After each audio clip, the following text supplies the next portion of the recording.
Strategy, A History by Lawrence Friedman, Oxford Press, 2013, Game Theory. The presumed signature methodology of the new strategy was game theory. The actual influence on nuclear strategy was slight. Nonetheless, game theory represented a way of thinking about strategic issues that was abstract and formal. Its influence on the social sciences eventually became significant. It emerged as the result of collaboration between two European émigrés working at Princeton during the war. From Hungary came John von Neumann. As a child he could astound with feats of memory and computation, and he was soon recognized as one of the mathematical geniuses of his age. He had developed the basic principle of game theory in the 1920s by contemplating poker. When Oskar Morgenstern, an economist from Vienna, got to know von Neumann at Princeton, he saw the broader significance of his ideas and helped give them structure. Their formidable joint work, The Theory of Games and Economic Behavior, was published in 1944. Why poker and not chess, which had always been seen as the strategist's game? The scientist Jakob Bronowski records von Neumann's reply. No, he said, chess is not a game. Chess is a well-defined form of computation. You may not be able to work out all the answers, but in theory there must be a solution, a right procedure in any position. Now, real games, he said, are not like that at all. Real life is not like that. Real life consists of bluffing, of little tactics of deception, of asking yourself, what is the other man going to think I mean to do? And that is what games are about in my theory. End quote.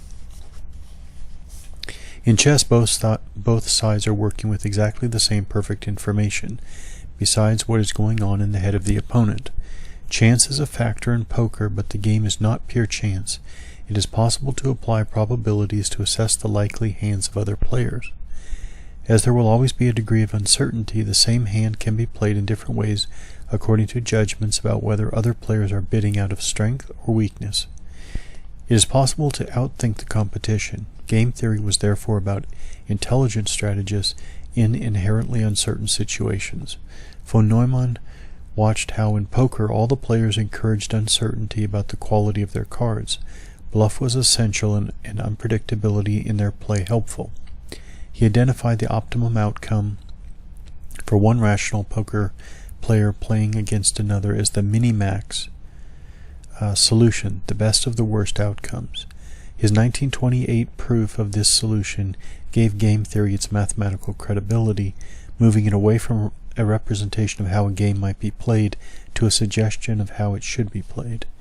By showing how to proceed rationally in an irrational situation, game theory demonstrated why it might be logical to bluff for both offensive and defensive purposes, and how the occasional random move could make it difficult for an opponent to discern a pattern of play, thereby adding to his uncertainty. The book von Neumann co-authored with Morgenstern was described as one of the most brilliant and influential and least read books of the 20th century. At 641 pages of dense mathematics, it barely sold 4,000 copies in its first 5 years in print. After extensive but mixed reviews, and though some enthusiasts began to spread the word, the economics profession gave every impression of being underwhelmed. Where it initially took root was in the operations research community, to the point that it was described in an early post-war survey as a branch of mathematics special to this field. Here von Neumann appears to have been particularly influential. As one of the government's top scientific advisors until his premature death from cancer in 1959, he encouraged all means, including linear programming and the increased use of computers, of raising the quality of the scientific input. He saw RAND as an institution that could showcase the new techniques. Von Neumann and Morgenstern also found their popularizer. John MacDonald's Strategy in Poker, Business and War is curiously neglected in the histories of game theory. In 1949, MacDonald came across von Neumann and Morgenstern when researching an article on poker for Fortune magazine. Then MacDonald wrote another article on game theory for the same magazine before turning both articles into a book. The reason for the neglect of MacDonald's book may be that it did not take the theory forward and was geared to a popular exposition. But the author had extensive conversations with the academics and provided a clear statement of what they thought they might achieve. MacDonald acknowledged that the mathematical proofs would challenge any lay reader, but he promised that the underlying concepts could be readily grasped. Game theory offered insights not just into military strategy, but strategy in general. It was relevant whenever relationships involved conflict, imperfect information, and incentives to deceive. Because the theory was formal and neutral, non-ideological, it was as good for one man as for another. It would not help with assessing values and ethics, but it may be able to tell what one can get and how one can get it.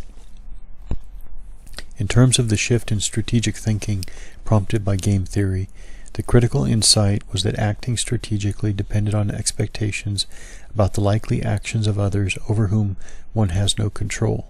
The players in a game of strategy do not cooperate, yet their actions are interdependent. In such restrained circumstances, the rational strategy was not to attempt to maximize gain, but instead to accept an optimal outcome. Minimax, MacDonald observed, was one of the most talked about novelties in learned circles today. When he moved on to consider its applications, paying particular attention to the importance of coalitions, he saw a number of possibilities. War is chance, he concluded, and minimax must be its modern philosophy. Yet he also described this as a theory with, quote, imagination but no magic, end quote. It involved an act of logic with an unusual twist, which can be followed to the borderline of mathematical computation. The presumption behind the pioneering work on game theory, enthusiastically encouraged at Rand, was the conviction that there could be a scientific basis for strategy. Past endeavors to put these matters on a properly scientific basis had supposedly faltered because the analytical tools were not available. Specialists in military strategy lacked the mathematics, and the mathematics lacked the concepts and computational capacity. Now that these were available, true breakthroughs could be made. Game theory was exciting because it directly addressed the problems posed by the fact that there was more than one decision maker and then offered mathematical solutions. It was soon generating its own literature and conferences. In 1954, the sociologist Jessie Bernard made an early attempt to consider the broader relevance of game theory for the softer social sciences. She also worried about an inherent amorality, a modernized, streamlined mathematical version of Machiavellianism. It implied a low concept of human nature, expecting nothing generous, nothing noble, nothing idealistic.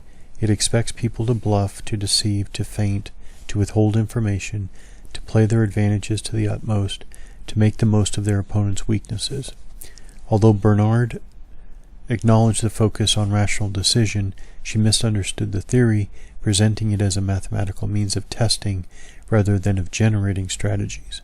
The misunderstanding was perhaps not unreasonable, for she assumed that different qualities were required to come up with strategies. Imagination, insight, intuition, ability to put oneself in another person's position, understanding of the wellsprings of human motivation, good as well as evil, these are required for the thinking up of policies or strategies. For this reason, the hardest work, so far as the social scientist is concerned, is probably already completed by the time the theory of games takes over. In her grasp of the theory's claim, she missed the point, though in her appreciation of the theory's limits, she was ahead of her time. The theory assumed rationality, but on the basis of preferences and values that the players brought with them to the game.